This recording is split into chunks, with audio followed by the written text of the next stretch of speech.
She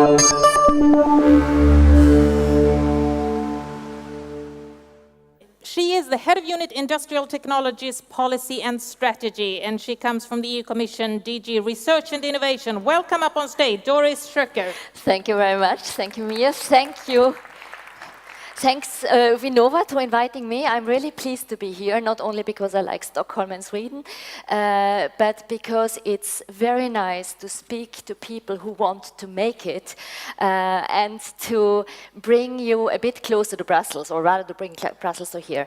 I would like to share with you what is part of my daily business, and I'm not going to explain Horizon 2020, what we're doing, but why we are doing it, and how it fits into the context of policy with a very, very strong industrial focus. The starting point is that Europe is still looking at itself. We are looking at trying to get out of the crisis. One's better, the others have a bit more difficulties. And what we see is that industry is, globally speaking in Europe, still hesitant to really invest. And there are concerns about the decline of manufacturing as well in Europe. What we see is that in the course of globalization, it seems that markets, in particular the growing markets, are elsewhere at the moment. So we are talking about trade and export, we heard that already. And I don't need to repeat it here in this forum, but innovation is not only seen, but it's proven that it is one of the engines for growth. We have also internal discussions on that. We have an EU 2020 strategy which gives attention to the industrial dimension and to innovation.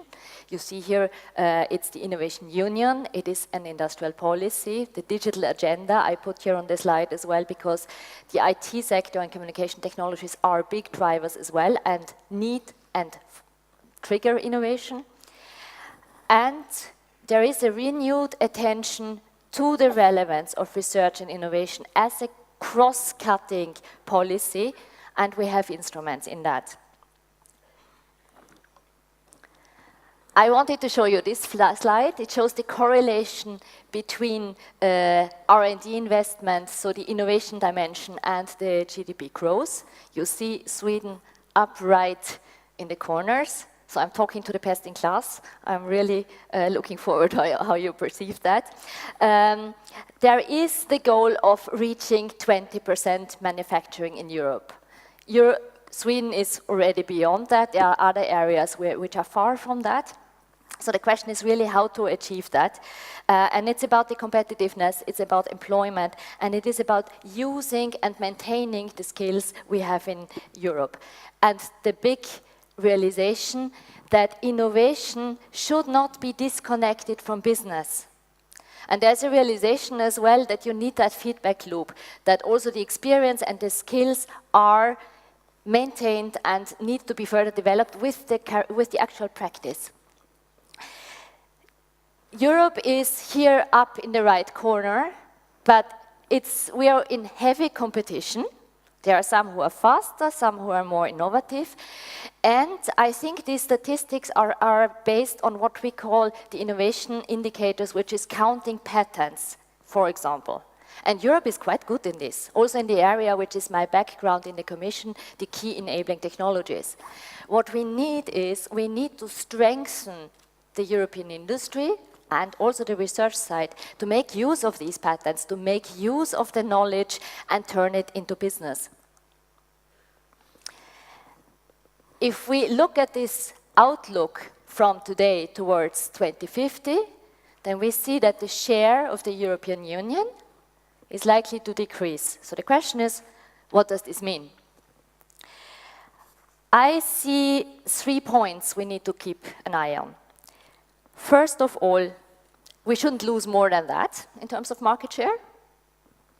Second, we can help to ensure that the size of the cake is still enough to have a good living from that. Maybe we can even increase the share, the size of the cake, without losing sight of the sustainability needs we have as well. And we can concentrate on the strengths we have in Europe, and that is research and innovation and a good knowledge base. For EU policies, the challenge is to look at this in a new way. We need to look at all different policies which are interlinked and which interact. We almost need a kind of systems engineering approach. The question is, how much into detail do you go? Also, when you draft individual measures, to consider side effects, because there is always something which has an impact on something. And if you can't agree on the big lines to take, you will never be able to implement something. But this is where we need to get a balance to support those who are best in class, but also to help those who have difficulties to cope and to help them to adapt. So we need to create the right conditions for the research and innovation environment, but also for the industry to stay and to develop here in Europe. If you look at what the EU is doing in industrial policy, then of course you see that we write papers about our strategies.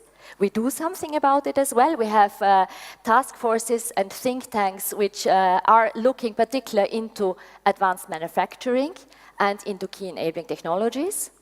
There are other task forces as well, for example, to look into the potential of bio-based industries in Europe.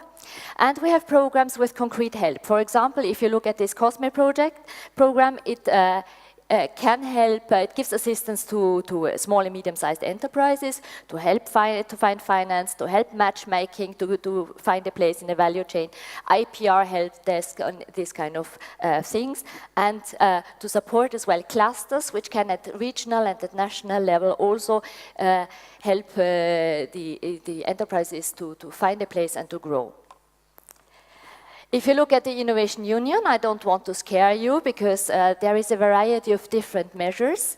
But if you go into the big blocks, so it's really from strengthening the knowledge basis, we want to go further to bring the ideas to the market and to look into the territorial and social cohesion in Europe, which means that we want to connect the EU-level instruments with what the different member states and also the regions can provide in support.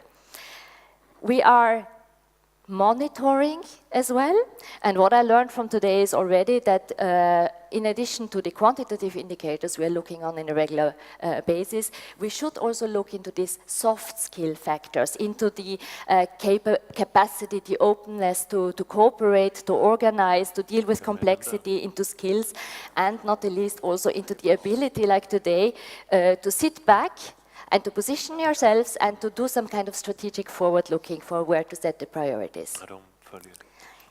Our main instrument is Horizon 2020. You see that we want to combine the excellent science, industrial leadership, and societal challenges. And here you see an example in how we want to connect, and we want to do this engineering from science through to enabling technologies, the manufacturability of new technologies into products and services, not losing sight of the societal challenges, because technologies are now able to address, for example, energy efficiency or CO2 reduction or waste reduction or the circular economy in a much more effective way as we had in the past. So we need to make use of these technologies also because we don't have endless resources, and we need to see how we involve, coming back also to the question of how big will be the cake in the future. We are working with the industry in a partnership. We have European technology platforms where we speak to you and your representatives, and we are implementing public-private partnerships where industry is in the lead to define the technological and the innovation objectives and implement as well in a kind of programmatic approach. Traditionally, we have these collaborative research projects, which all contribute, of course, to the individual objectives of the industry or the researchers which are participating. With the PPPs, we want to have a more programmatic approach. We want to set priorities. We want to achieve sector-related or horizontal objectives where we say yes, and this is what we did together with European means, but also with the efforts of the industry in their key competence areas and where we have strengths. So we will launch for example, the factories of the future or the Spire resource efficiency PPP in our areas.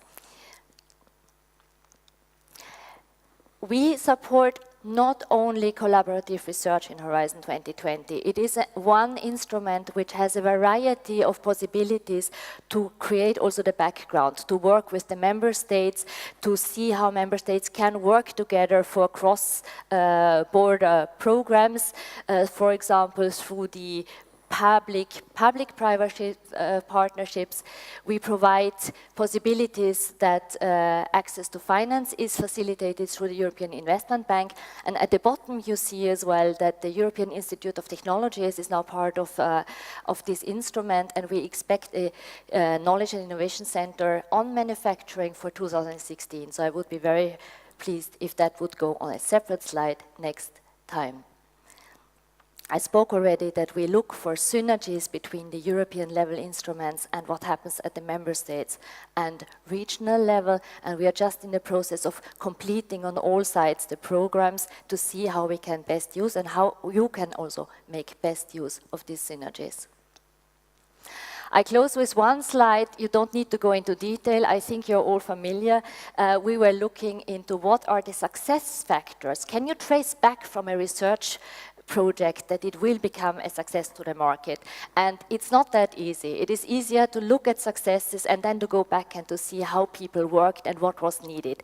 And we try to implement that in our programs because we can create opportunities. We try to focus them on the needs of the industry for innovation, but in the end it is you who needs to make the best use of what we create here. And with this I thank you, and I hope you can really benefit from what we offer. Thank you. Very much. Now this last slide, let me just see the success factors. If Yes. you could name one or two or maybe three, what were they? It is actually a lot of social skill success factors. It is an early, first of all, it is an early target orientation. So we will, for the first time, ask our proposals already to think about business plans and concretely about exploitation plans, because the experience shows the earlier you have a target also to bring things to a maturity or to the market, the more likely you are successful, even so you may need to adapt targets. It is key to have an orientation. And the second is cooperation, openness. And social skills, as you said. And this needs social skills as well, yes. Theodor, do you have anything from Yes, Twitter? we have a question here from SNITS. Can the European technology platforms be a tool for the manufacturing industry? The European technology platforms are, for us, kind of industrial think tanks. They help us to develop roadmaps, to bring the industry together so that you can speak with a coherent voice and tell us where we could set priorities. Because the biggest challenge for us is we cannot cover all, also not with our instruments, which means the moment we want to become concrete, we need to focus on something. And this helps us to focus. And then the implementation, we can play our role through the European funding instruments, and we are in permanent cooperation also with the member states, and hopefully now also with the regions, to work together to translate that into concrete action and possibilities, also for manufacturing. So we're looking forward to this Horizon 2020 and this instrument to turn policy into action. Thank you very much, Doris Schroecker. Thank you. Now in this